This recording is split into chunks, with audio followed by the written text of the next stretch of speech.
Thanks, Vince. LeBron James in the house at Madison Square Garden, set to square off against one of his best friends and biggest rivals in Carmelo Anthony. But something else to watch tonight, Knicks rookie Kristaps Porzingis. Not only is he leading the league in putback dunks, yes, but he's also the first player in NBA history to reach 100 points, 80 rebounds, and 5 threes through 9 games. Someone taking notice, Magic Johnson, who recently called Porzingis the biggest steal of the draft. Porzingis and the Knicks looking for revenge tonight after dropping a double-digit lead to Cleveland last week. For NBA TV, I'm Rebecca Harlow. Vince, back to you in the studio.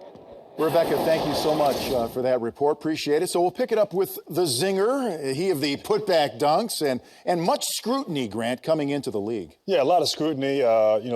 Obviously, anyone drafted in New York who's not a recognizable name is going to be under scrutiny. But, this guy right here, and of course, too, also Phil Jackson making some comparisons to Sean Bradley in the summer. That didn't help.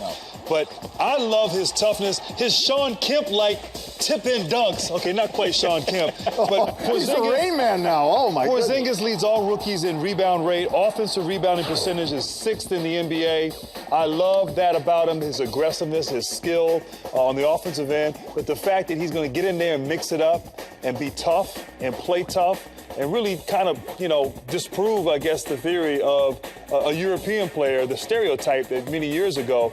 This guy has a fire about him, and you see it every game on both ends of the floor. Really one of the bright spots for the Knicks, one of the few bright spots this season, him and his development. He told anyone who would listen before the draft, look, I am not a soft European player. I'm ready for this NBA game, and he has accepted the challenge for sure. And he hasn't even filled out yet. He's got to get to some New York restaurants and put a little meat on the bones. Well, New York is in love with this guy. He just seems like the kind of young man you really root for because of his toughness. And his love of the game, I think, comes through in his willingness to be a good teammate. But you're right, he's not strong yet. And that's a bad sign for the rest of the league because right now his strengths are really playing in space where he can get his jump shot off, once in a while catching in the post, shoot over somebody, and offensive rebound. But what happens when he gets lower body strength and can take the ball to the left, which he's capable of doing, and to the right on the drive and being set up by his jump shot? I think you're going to have a very dangerous offensive weapon.